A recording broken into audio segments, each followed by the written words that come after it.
Number one, we got hockey again. I'm sorry, it's where I live. We've also got coffee, we got decaf. Right, today I thought I would talk a bit about self-care, because self-care is something that's really important to me, and I don't think there is enough like good video content about it. Throughout my A-levels, I don't think I practiced self-care well. I did not get enough sleep. I didn't eat properly all the time. I didn't deal with my stress well. So I thought I'd share a few of the things I do to maintain self-care. The way I think about self-care is to balance my needs, kind of like I'm a sim. I've got a drawing. So the things I need to keep balanced are hygiene, hunger, energy, fun, social, and creativity. So there's 6 things that I think I want to balance, and these are the ways that I do them. Number 1, eat healthily and eat well and eat enough. All my days, eat enough. That is becoming one of the biggest things, and one of the biggest challenges that I have while looking after myself is that I just won't eat enough. I will get up late, and my logic is I've slept through a meal, but that doesn't mean I'm not hungry, and that makes me more tired. So I struggle to eat enough, and I think meal planning and going shopping, it's really good for that. And knowing when you need to eat, listening to your body is like super important. Like, know when you need to eat, and also know when you're not eating the right stuff. I can get into slumps where it's just takeaways and chips and packets of crisps, and it impacts my skin. But that's always the indicator I have for when I'm eating greasy, horrible food way too often, and also when I'm not drinking enough water, because it will get dry and spotty, and I don't want that because it makes me feel bad, and then I just comfort eat and then it gets worse. So don't do that. Also, one tip I have and thing I'm trying to do is drink more smoothies, because I do not drink / eat enough fruit and veg. And smoothies, you can put all the good things in. It feels healthy and it makes you feel good. You drink a smoothie and you're like, yes, I'm pure, my skin is clear, I can face the world, I can, yeah. Number 2, write stuff down and gain a healthy way of analysing yourself. This is my new journal. I am targeting it at my mental health, and I will be making a video all about why I do that and what made me start doing it later in February. Basically, writing stuff down is a very cheap way of basically giving yourself therapy. You can always talk to other people, but I like to write stuff down, break it down, think of the reasons this has happened and the positive steps I can take to stop it happening again.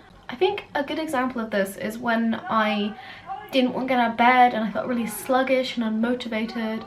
I wrote that down and I was like, why is this happening? Is it a physical thing? Is it a mental thing? Like, and how can I combat that? And it helped me a lot to get it out of my brain and onto paper. Number 3, socialise. Talk to people. When I was feeling down, I was like, I need to improve my social bar in the way I think of it. So I FaceTimed my friends, and when I have a really good long chat, even if it's about nothing, I feel better. Talking to people is a really good way of feeling better, feeling more energized, especially if it's someone who's like really passionate about something. You can definitely like gain secondhand passion from other people, and it like motivates you to do well. And I think you can always like share your problems with people, or like when you go out and hang out with people, or stay in and bake brownies, and just having atmosphere, I think, helps break your daily routine. Number 4 is I like to do things that make me feel cleaner. So one of my favorites is to do laundry, or clean my room, or wash my face, or do a face mask, or have a shower. And just all those things make me feel better, like especially cleaning. I don't know if that's just me, but everything can get a bit dusty and messy, and there's clothes everywhere. It can just get me down. So like tidying and doing things like that clears my brain, makes me feel a lot better. Number 5 is to be creative and active with your hobbies. Like, a lot of the time I think you can get tied down, especially when you do school for like long periods of time, like every day, like 9 till 3, or like if you have like a full-time job, 9 till 5, then you forget your hobbies, and these things just start to define you. Like going to school and doing homework and working and stuff like that just starts to define you, and you don't want that. You need to remember, you like read, do creative things, play video games, like do all these things that make you you and make you happy. Number 6 I have written as quiet time, and I think by that I mean I have started doing this thing called Headspace, It's kind of meditation, but kind of not. Basically, it's this app. You get like free 10-day sessions, which you can just repeat over and over.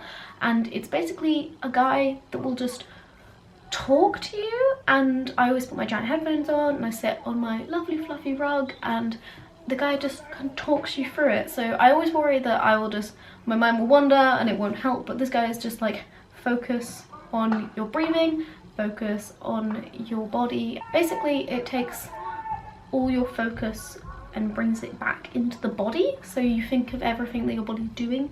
So it kind of takes the focus off everything that's in the back of your mind and just gives you one clear focus. And for me that really helped, because I was no idea how to start, but I did want to take some time for myself. Also, other types of quiet time, so maybe reading quietly or being on Tumblr and looking at aesthetic posts. Number 7 is to do exercise.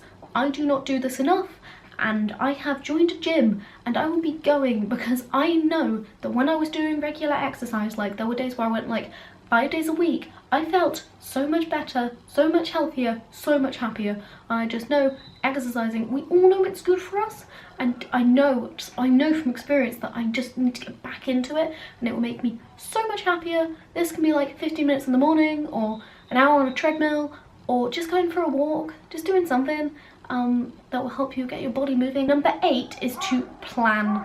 This is, I guess, to help you set goals for yourself, to give you a bit more vision, give you a bit more perspective on where you're at. So I use a bullet journal. As you can see, here is the video plan for today and all the bullet points. I will be doing a full video on my bullet journal because I found a system that I like. Planning helps me so much to feel good, to feel like I'm going somewhere, to give me motivation, to help me do more things. Basically, when I wasn't planning, I'm always like, what's going on? I don't know, this is due and then when is this? And I used to forget stuff all the time, and it just I would just be like, oh no, I needed that was important, and it just gives you more anxiety, gives you more stress to think about. Just neatly write it in your phone, write it on a piece of paper. I also have all my lovely post-it notes on my wall, and it's just, planning is the best. So yeah, there are 8 things that I personally do. This is very specific to me and how I choose to practice self-care.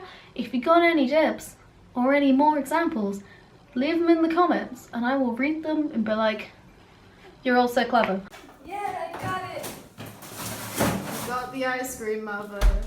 I'm proud of you.